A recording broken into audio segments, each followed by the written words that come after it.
first met Dr. Lynn Ketai in February 2004. I was introduced to her by an author who wrote the foreword in her best-selling book, The Phoenix Lights, A Skeptic's Discovery That We Are Not Alone. Dr. Lynn, who is formerly known in the media as Dr. X, spent many years compiling research on unexplained phenomenon after witnessing 3 mysterious orbs of light that appeared very close to her mountainside home in 1995.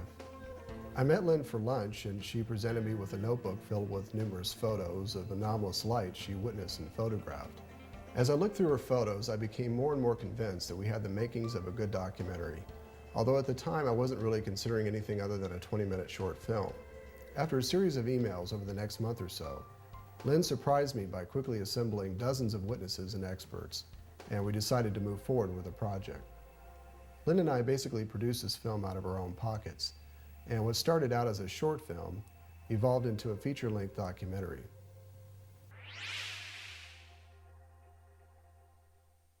Production for the Phoenix Lights documentary began on May 12, 2004. We set up our first interview in a conference room at Arizona State University with Dr. Paul Cook and continued shooting every day for a solid week, including a trip to Tucson to interview Dr. Richard Powell, Dr. Gary Schwartz, and Lynn's son Dan, who also witnessed the mysterious orbs. Since this film was very low budget, our crew consisted of Dr. Lynn, who conducted all the interviews, my mother Nancy, who helped lug equipment and took all the production photos, and myself. I took care of all the driving, camera work, sound, and lighting. It was physically exhausting and time-consuming to move from one location to another, so Dr. Lynn arranged multiple interviews at each location. After a long week of shooting, we finished up the last round of interviews and shot Lynn's reenactments at her Paradise Valley home. After reviewing the dailies, Lynn and I decided there were some additional key interviews and B-roll coverage that we needed, so I flew back to Phoenix a month later for a 2-day shoot. I set up my camera near Luke Air Force Base to capture shots of F-16s flying in formation. It was blazing hot, over 112 degrees with no shade anywhere. On August 4th, I drove my family to Santa Barbara, California to shoot an interview with Jim Nelitoso and Dr. Rand Molnar, an expert in image analysis. We shot the interview at Brooks Institute's Montecito campus. Rand was an instructor of mine when I attended Brooks in 1983. After a brief family vacation in Newport Beach, I returned home and started working on a 10-minute short that Lynn wanted to show at the Bay Area UFO Expo later that month.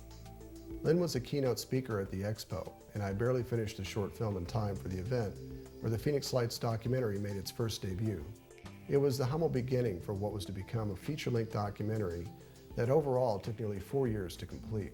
I returned to Phoenix once again from October 15th to the 17th to shoot additional interviews, reenactments, and Phoenix backgrounds. Other interviews were shot at my home a year later, and Keith Ritchie, a news cameraman in Phoenix, shot additional B-roll and interviews as well, including Dr. Edgar Mitchell, who was added in December 2007, along with a 9/11 operator and a professional pilot. Lynn videotaped other orbs and formations in 2005 that were also added to the film. Overall, we shot about 25 hours of footage, all of which had to be captured digitally into the computer and organized. It's one of the most tedious tasks in an editing job and very time-consuming. I have to emphasize that it was an enormous task for 2 people to tackle a project of this size. Normally when an editor edits a feature film, the scenes are all marked and ordered according to the storyline in the script. Documentaries are a real challenge to edit because you don't have a script to work from. You basically have a bunch of interviews that somehow have to be pieced together in a way that tells a story in a cohesive way. Add to that the difficulty of trying to explain a complicated event with many perspectives and put it all into layman's terms while maintaining authenticity and integrity. Another challenge we faced was obtaining or creating the enormous amount of inserts, coverage, photos, and animations that were needed. Collectively, I spent many months creating hundreds of simulations and effects that were needed to effectively demonstrate what happened on March 13th. Most of the simulations and effects were composites consisting of many elements that had to be pieced together and programmed with motion controls. It was a very tedious task, rendering each effect, checking, tweaking, re-rendering, and repeating this process over and over again. Then, of course, I had to add the numerous sound effects and create many musical pieces for the soundtrack. Our goal was to complete the film in time to submit it into the 2005 Phoenix Film Festival. The final deadline was December 31st, and it was a monumental task to try to finish the film on time. We worked tirelessly for months, but the film was still very raw-looking by the entry deadline. Our next goal was to complete the film in time for the March 13th anniversary of the Phoenix Lights event. Harkins Theaters graciously scheduled 3 special showings on Sunday, March 13th, 2005. With the date set and Lynn working hard to promote the world premiere, I was under tremendous pressure to finish the documentary in time. All too soon, the big day arrived. Terry Mansfield, the key witness we interviewed for the documentary, hosted a cast party at her home in Paradise Valley. It was a beautiful morning, and everyone who attended had a relaxing time while engaging in some very stimulating conversation. After lunch, we headed off to Harkins Shea 14 Theaters in Scottsdale. Lynn did a great job of promoting the film with the local press and media, and all 3 shows were completely sold out. Lynn and I hosted Q&As after each show, along with cast members who were invited to stand up front and answer questions from the audience. The documentary was still a diamond in the rough as far as Lynn and I were concerned. So after the premiere, we spent the better part of 3 years perfecting the film, adding additional interviews, special effects, archive footage, new sightings, and Symington's public confession that he saw the Phoenix Lights craft himself. The film has been an official selection in over a dozen festivals worldwide and received 3 nominations for Best Documentary Feature. The Phoenix Lights won 2 international awards, including Best Documentary Feature and Best Director, and has been screened at numerous events, including the X Conference in Washington, D.C., the International MUFON Symposium, and the Bay Area UFO Expo. In addition, the film has been screened at Warner Brothers Studios, the famous Mann's Chinese Theater in Hollywood, and the Crest Theater in Westwood. Currently, the film is being distributed by Vanguard Entertainment and is available at numerous outlets, including Blockbuster, Hollywood Video, Netflix, iTunes, and pay-per-view.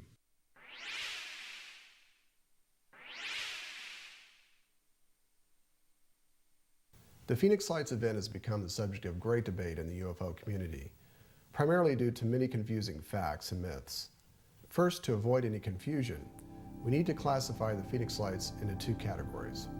First and foremost are the lights associated with the March 13th event, seen shortly after 8 p.m.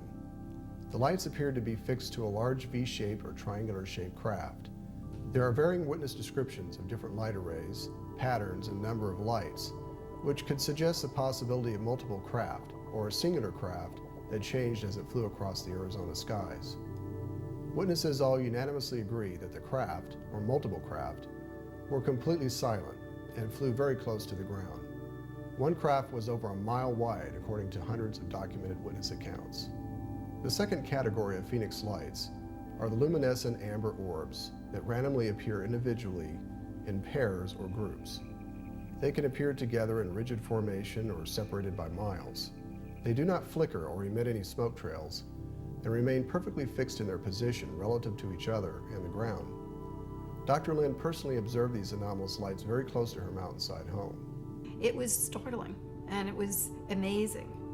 At the same time, there was nothing there but blackness and these 3 amber orbs, and something told me to take everything in: the size, the shape, the color, the distance. They were about 3 to 6 feet each, depending on how close or far away they were. They were definitely oval shape.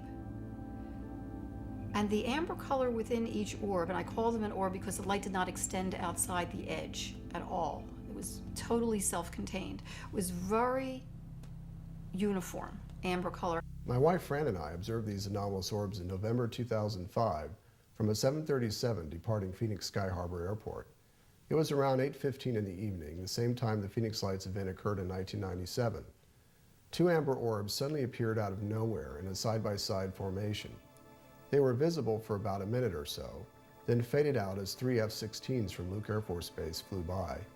Then the orbs blinked on again in the same location. I studied them intently as our plane made a turn to the northwest. The orbs stayed fixed in their location and drifted back almost out of view as our plane approached the north end of Phoenix. Then they faded out again. I thought this was the end of the show, then suddenly the orbs appeared again, this time in a totally different location far northwest of Phoenix. The same 2 amber orbs I previously saw over the Australian mountains appeared again in the same side-by-side formation, very bright and distinct from all other light sources. I had a perfect view of them outside my window, and I studied them very carefully until they faded out, exactly the way they did in Dr. Lin's videos. I'm thrilled I finally got to see them for myself, not only for validation, but also to have the opportunity to view them in person and analyze them. They did not appear to be aircraft, flares, or any natural phenomenon. What is most significant is that they appeared identically in two different locations, and I had an incredible bird's eye view on a perfectly clear night. The orbs are a separate phenomenon from what happened on March 13, 1997, which by all accounts was a massive UFO flyover. The orbs are fiercely argued to be flares dropped by the military due to their similar appearance. The most common theory and the official explanation issued by the local Phoenix military is that the Phoenix lights were military flares dropped by the Maryland Air National Guard over the Berry Goldwater Range southwest of Phoenix. That was just ridiculous. Flares go down, they don't float across the sky. Being in the military, I've launched those flares, and they were not flares. As flares fall, up and down. They don't fall. Even in the wind, they don't maintain that altitude.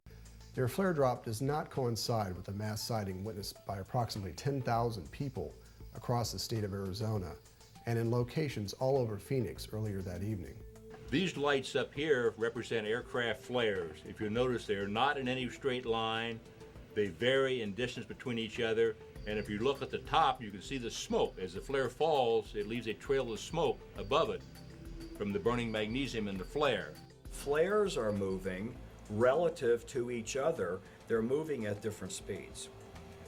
The Phoenix lights are rock steady. Many experts agree that if the Air National Guard dropped any flares at all on the evening of March 13th, it was solely for the purpose of creating a smokescreen to confuse the facts, and that many reported sightings were of the flare drop, which the military could later explain away. It is a ready explanation for what everybody saw. And that makes it easy for the public to just seize on that and, oh, well, what they saw was flares. Explains everything, end of Phoenix lights. The flare theory is a nice, convenient way to explain glowing lights in the sky, and seems like the most logical explanation for the Phoenix lights until you consider all the reasons why the theory doesn't work. First, consider the fact that the Berry Goldwater Range has been in continuous operation since 1941, and countless flares have been dropped over the range for several decades. Wouldn't you think that people in Phoenix would be used to seeing them? What would prompt thousands of people to suddenly call into local newspapers, police stations, news stations, radio stations, and Luke Air Force Base, all on the same night and all around the same time? It's plainly obvious that many people saw something very strange, not something as routine as a flare drop, and felt compelled to report it and find out what it was.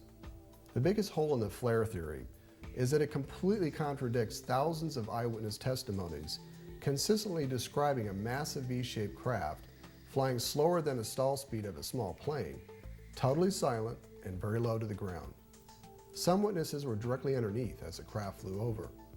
According to witness accounts, at least one large V-shaped craft, and possibly other triangular craft, flew across the entire state of Arizona, starting from the small town of Paulden all the way down to Phoenix and Tucson. Flares don't travel hundreds of miles, and witnesses in southern and northern Arizona couldn't possibly see flares over the Berry Goldwater Range. Another valid argument against the flare theory is that these mysterious orbs are commonly seen over populated areas of Phoenix and the Gila Bend Indian Reservation. Nobody would ever drop those flares over a populated area. They're cylinders that are about 3 feet tall, 10 inches wide, and they are intense magnesium. And they sometimes hit the ground, they're still burning, so they'd start fires. Dropping flares, or any objects for that matter, over populated areas and Indian reservations is a serious FAA violation and prohibited due to possible injury to civilians, damage to property, and ground fires.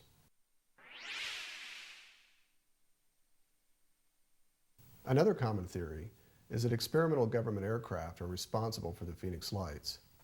Supporters of this theory believe that a very large silent surveillance blimp, or top-secret aircraft, flew over Arizona and that diversionary flares were dropped by the military in an attempt to divert the attention of whoever was out on that clear evening gazing at Hale-Bopp Comet.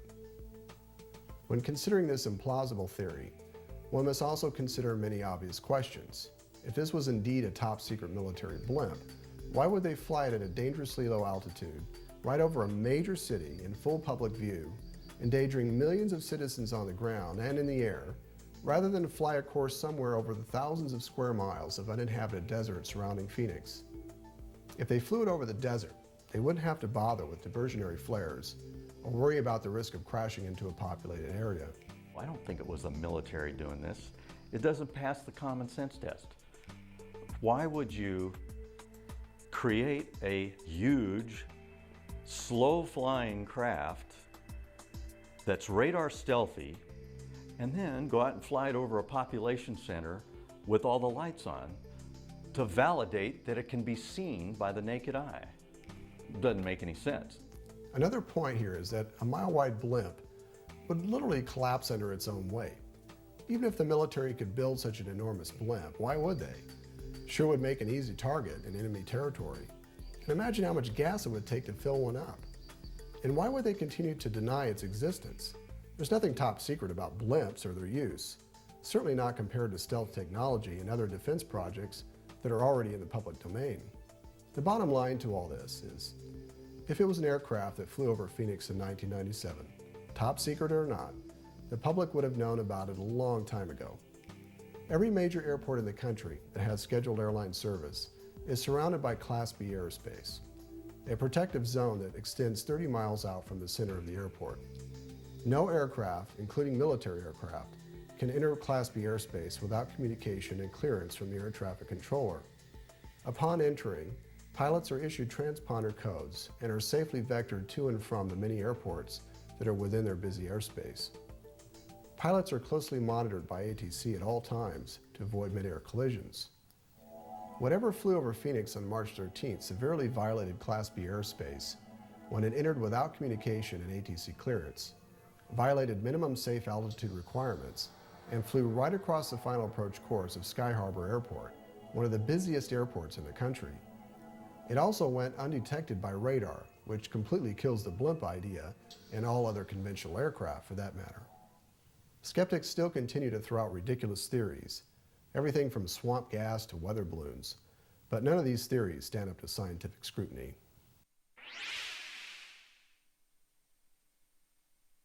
Another common theory is that experimental government aircraft are responsible for the Phoenix lights.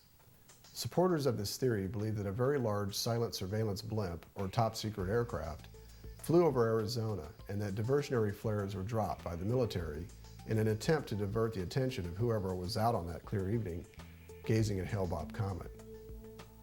When considering this implausible theory, one must also consider many obvious questions. If this was indeed a top secret military blimp, why would they fly it at a dangerously low altitude, right over a major city in full public view, endangering millions of citizens on the ground and in the air, rather than fly a course somewhere over the thousands of square miles of uninhabited desert surrounding Phoenix? If they flew it over the desert, they wouldn't have to bother with diversionary flares or worry about the risk of crashing into a populated area. I don't think it was the military doing this. It doesn't pass the common sense test. Why would you create a huge, slow-flying craft that's radar stealthy and then go out and fly it over a population center with all the lights on to validate that it can be seen by the naked eye? Doesn't make any sense. Another point here is that a mile-wide blimp would literally collapse under its own weight. Even if the military could build such an enormous blimp, why would they? Sure would make an easy target in enemy territory. And imagine how much gas it would take to fill one up. And why would they continue to deny its existence? There's nothing top secret about blimps or their use, certainly not compared to stealth technology and other defense projects that are already in the public domain. The bottom line to all this is, if it was an aircraft that flew over Phoenix in 1997, top secret or not, the public would have known about it a long time ago. Every major airport in the country that has scheduled airline service is surrounded by Class B airspace, a protective zone that extends 30 miles out from the center of the airport. No aircraft, including military aircraft, can enter Class B airspace without communication and clearance from the air traffic controller. Upon entering, Pilots are issued transponder codes and are safely vectored to and from the many airports that are within their busy airspace. Pilots are closely monitored by ATC at all times to avoid mid-air collisions. Whatever flew over Phoenix on March 13th severely violated Class B airspace when it entered without communication and ATC clearance, violated minimum safe altitude requirements, and flew right across the final approach course of Sky Harbor Airport, one of the busiest airports in the country. It also went undetected by radar, which completely kills the blimp idea and all other conventional aircraft for that matter. Skeptics still continue to throw out ridiculous theories, everything from swamp gas to weather balloons, but none of these theories stand up to scientific scrutiny.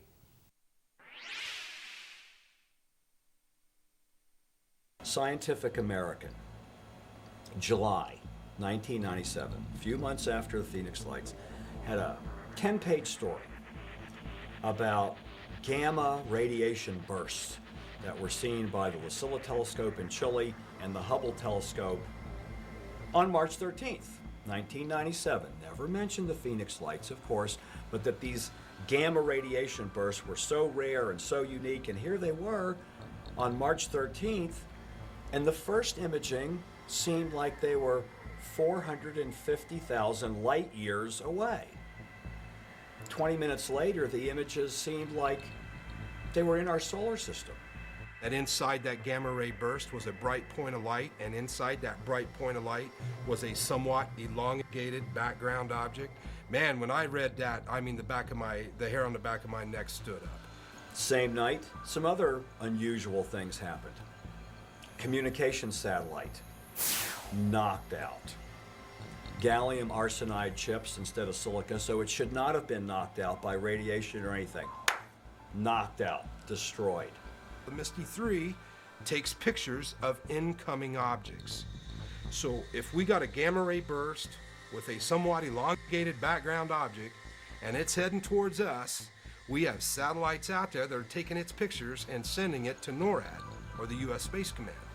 Then we had what happened in Arizona, and we're not talking Phoenix only, we're talking the entire state of Arizona. From as early as 5:30 p.m. all the way till as late as 2 o'clock in the morning. It was not one event or two events, but it was many events. It's all a tapestry in a mystery to keep thinking about, try to figure it out.